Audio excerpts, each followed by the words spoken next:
Wife sent a 2 a.m. text saying, "Tied up right now, I'll call you later." I responded, "Don't. Stay where you are, you're cut off." 15 minutes later, she was pounding on the door.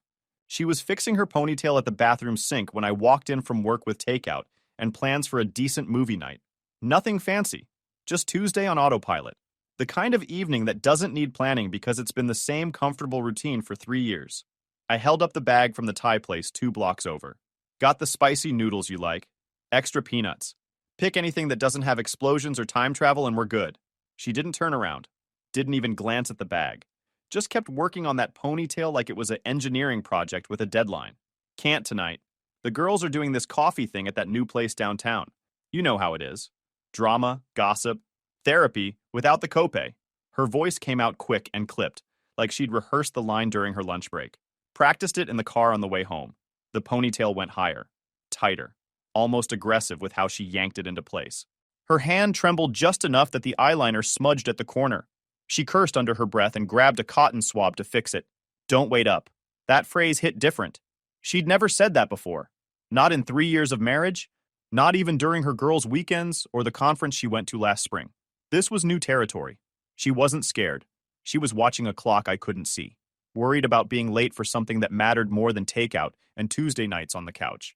If I'd known where this whole thing was headed, I would have skipped the noodles entirely. Would have installed a better lock on the front door that same night. Would have saved myself about 6 weeks of watching someone I loved turn into a stranger with my last name. I set the bag down on the counter. The plastic crinkled loud in the quiet bathroom. 10 minutes. Just sit. Eat with me before you go. Food's gonna get cold and you know how the noodles get when they sit. I promised Lisa I'd help her pick out bathroom tiles for the guest bath renovation. She's completely overwhelmed with all the options, and you know how she spirals when decisions pile up. She specifically asked for tonight. The word promised stretched out like taffy. Too deliberate. Too defensive. Like she was building a fortress out of one sentence. She reached for her bag sitting by the door. Already packed. Already zipped. Keys visible in the side pocket. Lipstick I didn't recognize poking out of the top. That bag had been ready before I even walked through the door. "You nervous about something?" I asked, keeping my voice level. Not accusatory, just observational. She laughed. Too fast. Too high-pitched. The kind of laugh that breaks in the middle because there's no real humor behind it. "About bathroom tiles? Please. You're being weird." I watched her slip on shoes she'd bought 3 weeks ago. Shoes I'd never seen her wear. Not to work. Not to the grocery store. Definitely not to coffee with Lisa. Black leather heels with pointed toes and a thin ankle strap. The kind you choose when someone's going to be looking at your legs. Looking closely. Appreciating the view. Those weren't tile shopping shoes. Those were impress someone shoes. "Text me when you're headed back home," I told her. Simple request. Basic courtesy between two people sharing a life. "Why? Are you my dad now? Do I need permission to see my friends?" The defensiveness came out sharp enough to draw blood. That was new too. We'd never had that edge before. Not about simple things like letting each other know when we'd be home. "No, I'm the guy who bought dinner specifically because you mentioned wanting Thai yesterday. I'm the husband who'd like to know when his wife's coming home." That's it. Nothing complicated. She pulled the door open with her shoulder. Still wouldn't make eye contact. "Don't be so dramatic, Kevin. It's just coffee and girl talk." "You act like I'm committing a crime." The deadbolt clicked behind her. Tires on the driveway, engine starting. Headlights sweeping across the living room wall, before disappearing down the street. The house went quiet in that funeral home kind of way. Not peaceful, just empty. The absence of sound where there should have been conversation and laughter, and the TV playing something neither of us cared about while we ate on the couch. I stood there for a solid minute, holding a bag of Thai food that was already getting cold. Then I walked to the Kit Wakansky table, set out 2 plates out of habit, used one. The other sat there empty and accusatory. A physical representation of every plan that just got canceled without my input. I ate alone. The noodles tasted like cardboard, mixed with broken promises. Scene 1 opened right there, quiet and unremarkable, and I didn't even know I was watching the beginning of the end. Kit Wakansky table. 2 plates. 1 used, 1 clean. 1 napkin crumpled. 1 napkin folded. The visual representation of a marriage running on 2 different operating systems. The message was clear as highway signs.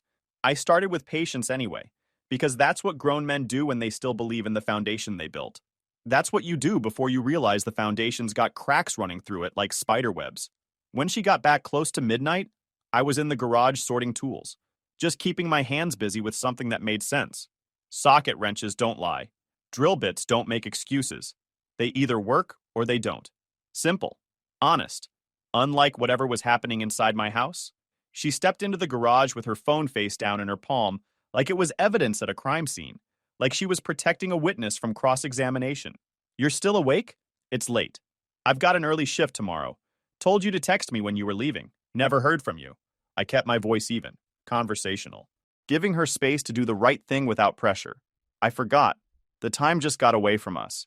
Lisa's place doesn't have good reception in the basement anyway. No, you didn't forget. You decided not to send a text. Those are different things. She rolled her eyes so hard I thought she might sprain something. Can we seriously not turn a coffee date into some federal investigation? Lisa's going through real problems with her ex and his new girlfriend situation. I was being a good friend, supporting someone who needed me. Then you're absolutely her hero for showing up.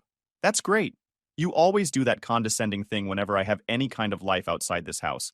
Like you need to approve every conversation I have with my friends. I'm not being condescending. I'm noticing patterns, connecting dots, paying attention to changes in routine that didn't used to be there. What patterns? She set her bag down on top of the washing machine like it weighed 50 pounds. Like she needed to put it down before she could continue lying effectively. Your sudden Tuesday coffee tradition that started 6 weeks ago. The nervous energy every time you're getting ready. The defensive tone when I ask simple questions. Getting dressed like you're going to impress someone at a business meeting. Not drink coffee with Lisa, who's seen you in sweatpants 100 times. Coming home late without a single text. That pattern. That whole constellation of new behaviors that appeared out of nowhere. She stared at me, face flat as a dinner plate. Expression locked down tight. It's completely innocent. You're making something out of nothing. Good. Perfect. Then you can respect my time enough to send one text. Not asking for GPS coordinates or a full itinerary. Just basic courtesy. New rule effective immediately. If you're going to be out late, you tell me where you're going and approximately who you'll be with. Quick note. 30 seconds of your time. That's all I'm asking for. I don't report to you like some employee punching a time card. You're absolutely right. You don't report to me, but you partner with me. Or you don't. Those are the options. I'm not running a house where I'm the only one who knows what's happening. I don't do ghost shifts. I don't do mystery theater. I don't sit here wondering if my wife's coming home or if something happened to her. She crossed her arms, jaw clenched tight enough to crack teeth. I'm not some teenager with a curfew. I'm a grown woman.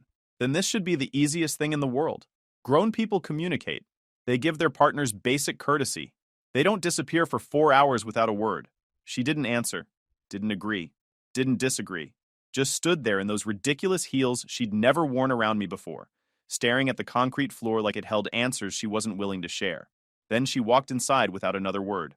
Bedroom door shut hard enough to rattle the frame. Water ran in the bathroom. The shower lasted 25 minutes. Long enough to wash away whatever she thought needed washing. I went to bed on my side and left her the rest of the ocean. Put my phone on the nightstand where I could see the screen. No goodnight text. No apology. No acknowledgement that anything had shifted. She gave me the full silent treatment for 3 days straight. Every single answer came out half a syllable. Fine. Sure. Whatever. Maximum distance packed into minimum words. Eye contact became a limited resource she rationed out like wartime supplies. I kept my voice calm and my schedule cleaner than ever. Stopped reaching for her shoulder when I passed her in the hallway. Stopped asking about her day. Stopped trying to fix something that apparently didn't want fixing. I moved my evening routine out to the garage. If she wanted distance, I'd give her enough to build a whole subdivision. Friday afternoon brought an invitation to our neighbor Brian's backyard cookout. His annual summer thing. Burgers on the grill. Hot dogs for the kids. Paper plates with watermelon designs. Red cups. Potato salad that someone's aunt made using a recipe from 1987. The whole neighborhood small talk circus, where everyone pretends to care deeply about lawn fertilizer schedules and property values while making small talk about nothing. I figured being around other functioning couples might help. Maybe seeing normal interaction in the wild would remind her what that actually looked like. Maybe being in public would put things back on track. Wrong on every single count. She stayed glued to her phone the entire time we were there. I'm talking physically present, but mentally checked out to another zip code. Thumbs moving in constant rhythm, like she was typing a novel one text at a time. A human metronome tapping out messages to someone who definitely wasn't standing in Brian's backyard eating questionable potato salad. I watched her from across the patio while pretending to care about Brian's explanation of his new lawn aeration system.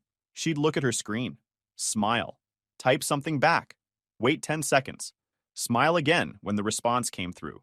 The whole cycle played out like clockwork, while she stood there physically in attendance, but mentally somewhere else entirely.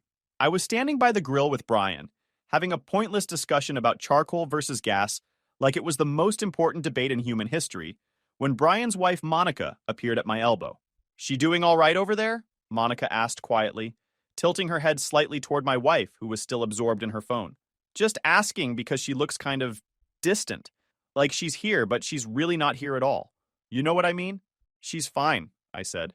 The automatic response. The default answer. Because that's exactly what men say when their whole world is quietly falling apart at the seams. We say fine and good and all okay until the day we stop saying it and start actually doing something about the situation instead. Monica gave me a look, the kind married women give when they see straight through the nonsense. "Kevin, I've known you guys for what, 4 years now since you moved in across the street? That doesn't look fine to me. She looks like someone who's got one foot out the door and just hasn't told you which direction she's planning to run yet." I didn't have a good answer for that. Monica was absolutely right, and we both knew it. I just wasn't ready to say it out loud yet. Wasn't ready to admit that my marriage was turning into performance art. Lisa arrived fashionably late wearing a denim jacket despite the heat and sunglasses that probably cost more than my monthly truck payment. Her laugh could shatter bulletproof glass from 50 yards. She made a direct beeline for my wife, practically ran across the yard, hugged her like she was extracting a prisoner of war from hostile territory. Didn't even glance in my general direction. Didn't wave, didn't nod, didn't acknowledge my existence as a human being standing 10 feet away. That told me absolutely everything I needed to know about what version of events had been playing on repeat during those mysterious Tuesday night coffee sessions. I was definitely the villain in Lisa's version of this story. The controlling husband, the unreasonable man, the guy who didn't understand his wife's sophisticated emotional needs, the caveman who couldn't appreciate how special and misunderstood and complex she was. Later that afternoon, near the cooler where the drinks were slowly transitioning from cold to disappointingly lukewarm, my wife finally moved from her spot by the fence. First time she'd shifted position in over an hour. She came by to grab something to drink. I saw my opportunity and took it. Kept my approach simple, non-confrontational. Just asking a straightforward question that married people who actually like each other should be able to answer without drama.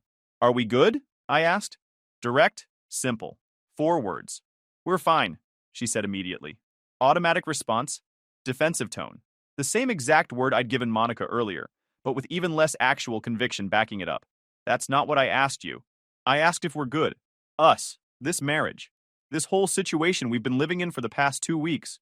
She popped the tab on a seltzer can. The carbonation hissed out like a warning signal. "Can you please stop being so intense all the time? It's absolutely exhausting being around you lately." It's not intense. It's basic communication between two people who are supposed to be life partners. If you want nights out with friends, that's completely fine. Schedule them. Tell me about them before you walk out the door. No drama required, no arguments necessary. Just simple adult clarity about where you're going and approximately who you're seeing. That's literally all I'm asking for here. Brian's eyebrows shot up from 15 feet away. He definitely heard that exchange. So had Monica, and probably half the people standing near the grill area. My wife noticed immediately. Her smile got thinner than tissue paper. "Oh, so we're doing public relationship rules now?" she said, voice absolutely dripping with sarcasm. "You want to announce my complete social schedule to the whole neighborhood while we're at it? Maybe print up a newsletter? Public clarity saves time and prevents unnecessary misunderstandings later. Keeps everyone on exactly the same page." She scoffed, hard and loud. "You seriously don't trust me enough to manage my own schedule like an adult?" "Nope. I trust mine completely. I know exactly where I'll be and when I'll be there. I own my time. I don't loan out my evenings to mysterious question marks and coffee dates that somehow run until midnight without a single text." That landed like a brick through a windshield. I saw it register in her expression. The slight widening of her eyes. The tightening of muscles around her mouth. The flash of something that looked almost like panic before she locked it down. She looked over at Lisa with a clear help me expression plastered across her entire face. Lisa pretended to become absolutely fascinated by examining a paper napkin, like it contained the complete secrets of the universe written in barbecue sauce. We ate. The conversation moved on. The guys stood around the grill arguing about playoff predictions and which teams were actually legitimate contenders this year. Someone brought up last season's championship and the controversial referee call in the fourth quarter. I took a phone call from my warehouse foreman Danny about Monday morning's lumber delivery situation and let that call run significantly longer than strictly necessary. It wasn't some tactical move. I wasn't trying to prove a point. It just genuinely felt better talking to someone who communicated in straight lines and honest answers, instead of elaborate verbal mazes specifically designed to hide basic truths about where they'd been and who they'd been with. When we finally got home around 7 that evening, something shifted in her demeanor. She softened in a way I hadn't seen in over a week. Her face lost that hard edge it had been carrying. The defensive walls came down just a fraction. That was the intermission before the main act, though. The brief moment of calm before the actual storm hit. I didn't have the proper language to describe what I was seeing until much later, when I could look back with clarity and understanding. I didn't realize I was watching someone practice their next carefully calculated performance. She stood in the doorway to our bedroom, with her hair loose and flowing around her shoulders. Not the tight, aggressive ponytail from earlier. Softer, more approachable, more like the woman I'd married 3 years ago. Her voice came out gentle when she finally spoke. "I heard what you said at Brian's place, about time and courtesy and being clear with each other about schedules and plans. I've been thinking about it all afternoon. You're right." I looked at her carefully, trying to read what was actually happening behind her eyes. "Okay, this past week has been completely messy on my end. I recognize that now. I should have handled the whole coffee situation so much better than I did. Should have told you about what Lisa was going through instead of just announcing I was leaving and making you sit there with takeout you bought specifically for us. Lisa really did need my support, but I could have communicated that to you like an actual adult. Lisa always needs something from somebody," I said, keeping my voice even. "She's got ongoing drama the way some people have houseplants. Constant, daily, requires regular attention and maintenance just to keep it alive. That's not entirely fair to her, Kevin. It's completely accurate based on 4 solid years of close observation. She manufactures crises when things get too quiet. But you can continue with what you were saying." She sat down carefully on the edge of the bed, hands folded neatly in her lap like a kid who just got called into the principal's office, and was trying her absolute best to look properly remorseful. "I've been carrying around so much stress lately. Work's been absolutely insane with the new inventory system rollout and the training schedule. Then there's my mom's whole health situation with her hip replacement and all the physical therapy appointments I've been driving her to twice a week. All of it's been weighing on me pretty heavily. I know I've been distant and short with you, snapping at small things that don't deserve that kind of response. You didn't mention feeling overwhelmed or needing some breathing room," I pointed out. "I would have made adjustments, given you space to handle everything without pressure. But you didn't ask for that. You just started systematically disappearing, without any kind of explanation or heads up." She bit her lip in that specific way she does when she's thinking about how to phrase something difficult, looked down at her hands for a long moment before meeting my eyes again. Full display of remorse on her face. Either genuine or the most convincing performance I'd ever witnessed. At that moment, I honestly couldn't tell which one it was anymore. "Let me make this up to you properly. Dinner tomorrow night, somewhere actually nice. Just the 2 of us at a table. No phones allowed anywhere near the conversation. I'll plan the whole thing. Make a reservation. My treat. Complete reset." I nodded once. Short. Definitive. No elaborate discussion required. "All right. Do that then." She slipped one hand onto my knee like she was carefully planting a white truce flag on disputed territory after a long territorial war. I held her gaze for what felt like a full minute and let the silence do all the heavy lifting that words couldn't properly manage. We fell asleep that night with a solid 2-foot demilitarized zone stretching between us and a fragile peace treaty that absolutely nobody had bothered to actually sign in writing. She did plan dinner exactly like she promised. Made a reservation at a small bistro downtown that had just opened a few months earlier. The kind of place with exposed brick walls and Edison bulb lighting, candlelight flickering on every table, chairs that wobbled slightly no matter where you sat, overpriced appetizers that looked like tiny works of abstract art arranged on oversized white plates.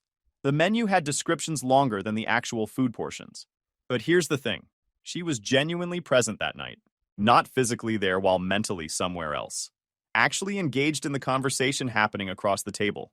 We talked like functional adults who actually liked each other.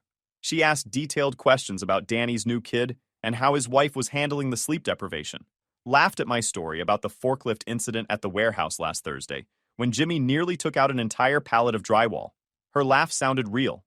Not performed, not calculated, just genuine amusement. When the server finally came around with the check in that little black folder, she reached across the table and put her card down first before I could even think about pulling out my wallet.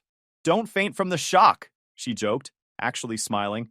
"Noted for the record books. I'm keeping receipts on this historic moment." On the walk back to where we'd parked the car 3 blocks away, she slid her arm through mine, made physical contact voluntarily for the first time in what felt like weeks. The night air was cool. Streets relatively quiet for a Saturday. Almost felt normal. Almost felt like the marriage I thought I'd signed up for. "See?" she said quietly. "We're fine. Everything's fine when we actually make time for each other like this." "We're on significantly better behavior tonight," I corrected carefully. "That's not exactly the same thing as actually being fine. You always need there to be a problem lurking somewhere, don't you?" "No. I need mutual respect and basic honesty. There's a difference." She didn't answer that directly, just held onto my arm a little tighter as we walked, made a point of not letting go until we reached the car. Sunday afternoon arrived with perfect weather for outdoor work. I spent most of it up on the ladder fixing the gutter system on the south side of the house that had been sagging for about 2 months. One of those tasks that keeps getting pushed to next weekend until you finally just do it. She made brownies while I worked. My absolute favorite kind with the extra chocolate chips folded into the batter. Brought me a generous square on a paper napkin along with a cold glass of water when I came down from the ladder to move it to the next section. Illusion, Part 1. Performance, Act 2. It tasted exactly like apology carefully mixed with long-term strategy. "You know, you're actually sweet when you're being quiet like this," she said, voice carrying a hint of amusement. "Quiet's efficient," I replied, taking another bite. "You hear better when you're not filling every silence with noise." Monday morning rolled around and brought normal routine with it. Coffee brewing at 6. Headlines scrolling on my phone while I ate. 2 adults moving through the Kit Wykonski on basic autopilot. I grabbed my thermos from the counter and my lunch bag from the fridge and headed out to start my shift at the warehouse. Around mid-morning, Danny asked if I wanted to catch the big college basketball game at Riley's on Wednesday night. First time he'd invited me to something midweek in probably 6 months. I didn't even hesitate. "Yeah, absolutely. I'm in." That was initiative number 2, slowly taking shape. Time and freedom started belonging to me again, instead of being held hostage by someone else's mysterious schedule. That night at home, she was on the couch with her laptop. I sat across from her with my invoices and a mug of coffee that had gone lukewarm. A text buzzed on the coffee table. Her phone lit up. She reached for it a beat too late. The screen faced me for a full second. "Hey, same spot as last time. 7:30. I want to see you. No name on the preview, just a first initial. J." She froze. Then she swiped, locked the screen, set the phone on a coaster like it was radioactive. "What was that?" I asked, calm to calm. "Nothing. A text at 7:26 with a time and a location isn't nothing." She stared at the blank TV screen. "It's a coworker. He's going through a divorce. Needs advice. I'm just being nice. Men don't ask married women for nighttime advice. They ask lawyers or their buddies." She inhaled like she was trying to inflate a life raft. "It's not like that." "Like what?" "I have to go." She stood up suddenly, looking around for shoes she'd kicked under the coffee table. "Lisa needs me. Lisa needed you 10 minutes ago when it was quiet. Now there's an emergency." She grabbed her keys off the hook by the door. "You wouldn't understand." "Try me. She's having a panic attack about her ex showing up unannounced. I told her I'd come over." I didn't blink. "Text her. Tell her to call someone local. You're not driving across town at night for someone who has a full contact list. You're being controlling." I'm being awake.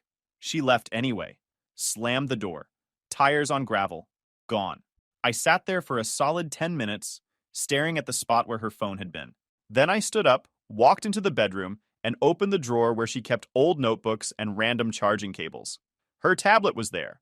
Same Apple ID, same cloud, same messages. I opened it. The thread with Jay went back 6 weeks. 53 messages, photos, plans, compliments that made my stomach drop like an elevator with cut cables. "You looked incredible tonight." I couldn't stop staring. "When can I see you again?" "Thursday's too far." "I think about you constantly." "This is crazy, but I don't want to stop." Her replies were worse. Enthusiastic, flirty, detailed. I felt the same way. I haven't felt this alive in years. "Thursday can't come fast enough." "Same hotel?" He doesn't notice anything anymore. I'm invisible at home. I screenshotted everything. Every message, every photo, every plan. Sent them all to my email in one long digital convoy. Then I put the tablet back exactly where I found it. I didn't yell. Didn't break anything. Didn't call her. I called a locksmith. She got home at 11:47 p.m. I know because I was watching the clock like it owed me money. She came through the door smiling, relaxed, hair a little messier than when she left. Lisa's okay now. We just talked for a while. She needed to vent. Good, I said. You're not mad? Nope.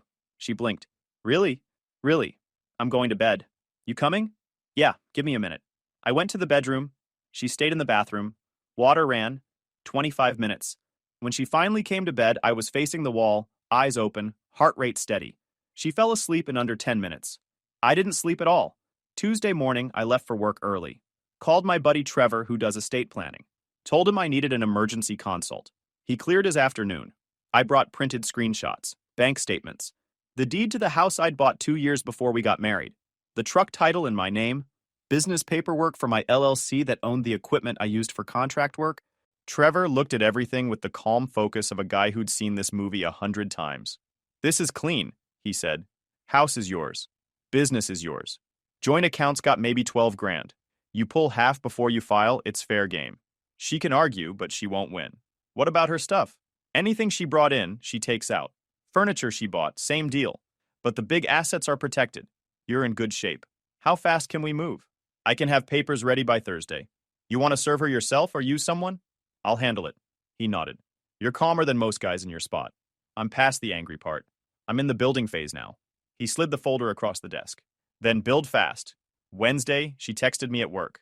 Going out with Lisa again tonight? Dinner and a movie? Don't wait up, I replied immediately. Sounds good. Have fun. She sent back a smiley face. A smiley face.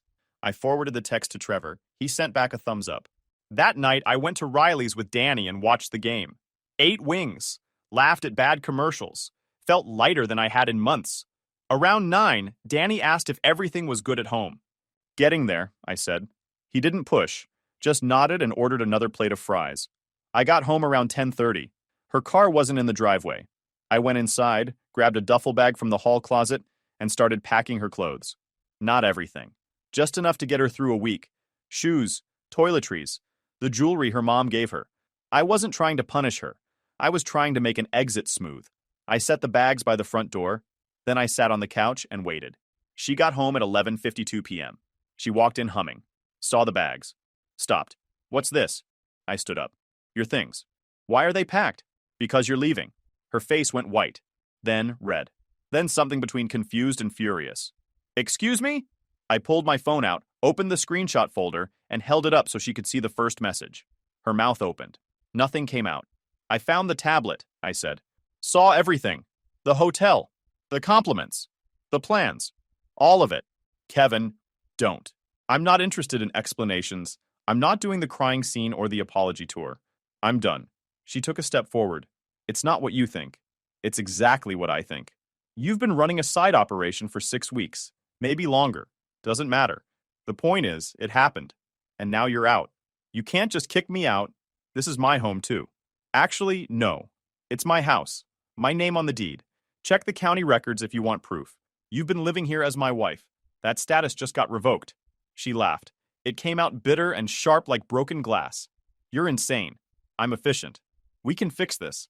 I made a mistake. I was lonely. You've been distant and cold, and I didn't know how to talk to you. You talked plenty, just not to me. I walked over to the small table by the door and picked up a manila folder. Handed it to her. What's this? Divorce papers. Already filed? You've got 2 bags packed. Locks get changed in the morning. If you need anything else, coordinate with Trevor. His number's on page 2. She opened the folder with shaking hands, flipped through the first few pages. Her jaw clenched. You planned this. I responded to your plan. You just didn't tell me about yours. I never wanted a divorce. You wanted the adventure without the consequences. I'm giving you both. Tears started. Real ones this time. Not strategic. Actual panic. Where am I supposed to go? Same place you've been going on Tuesday and Thursday nights, or Lisa's, or your mom's? Honestly, not my problem anymore. She set the folder down and tried a different angle. Softer voice. The one she used when she wanted me to fix something. Kevin, please, can we just sit down? Talk this through like adults? No yelling. Just us. You had weeks to sit down and talk. You chose motels and lies instead. I didn't sleep with him. I didn't ask. Doesn't that matter? Not even a little. She wiped her face with the back of her hand, mascara smudging. You're throwing away years over a few messages? I'm protecting years of work from someone who stopped respecting them. Big difference. You'll regret this. I regret not doing it sooner. She stared at me like I'd grown a second head. Then she grabbed the first bag, struggled with the weight, set it down, grabbed the second one. What about the savings? The furniture? You can't just take everything. Read the paperwork. I'm taking what's mine. You get what's fair. More than fair, actually, considering how you spent the last month and a half. You're going to leave me with nothing. You traded something priceless for attention from a stranger with a first initial. That's on you. I pointed to the folder again. Page 3 breaks it all down. It's generous. More generous than your last 6 weeks of performance art. You're a monster. No, I said. I'm a man who learned to stop explaining basics to someone who wasn't listening. She stared at me the way people stare at road signs when they realize they're real. Then she tried one last tactic. Voice like sugar poured over gravel. Can we please just sit for 10 minutes? No phones, just us. I'll explain everything. I'll tell you what really happened. You deserve that. I deserved honesty 2 months ago. What I'm giving you now is closure. She opened her mouth to launch another round, but I raised my hand. Enough! We stood there, silent, a full 10 seconds. Then she finally picked up both bags, awkward and heavy, and stepped onto the porch. The night swallowed her whole. No dramatic music, no slow motion, just taillights and gravel and the sound of an engine fading into distance. I set the second copy of the folder on the hall table.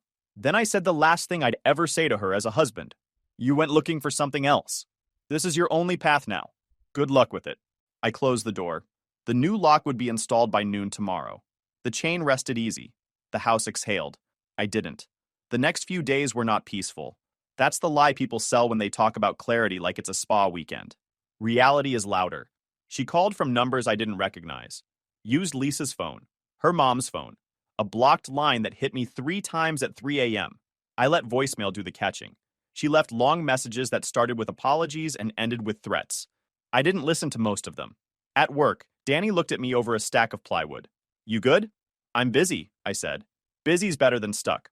Lisa showed up at the house one evening, marched up to the fence like she had a warrant. You can't just throw her out like that. Do you know how that looks? People talk. I leaned against the fence post. People would talk if I let her keep running plays behind my back. At least now they're talking about something real. She's heartbroken. She's resourceful. She'll land somewhere. You're cold. You keep confusing calm with cold. She huffed. She told me you were always like this. All about yourself. I was about us. She was about a rotating audience. You're impossible. And you're dismissed.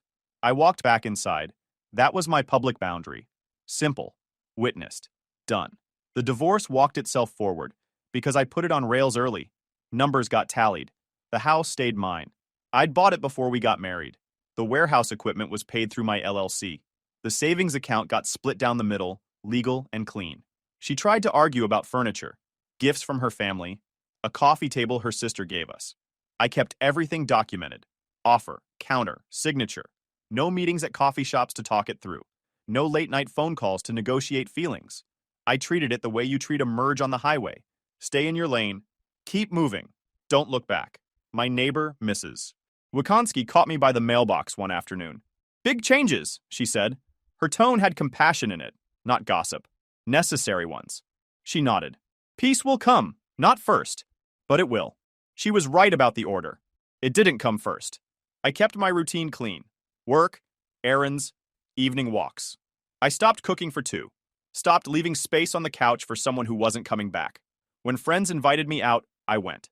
Didn't ask permission from ghosts. One night, Danny dragged me to trivia at the bowling alley. A woman named Vanessa sat across from me, asked about my truck, called me out when I misremembered a state capital. She worked in logistics. Sharp, funny, no agendas, just oxygen. I didn't make promises, just said yes to coffee the following week. That was enough. My ex didn't let go easily.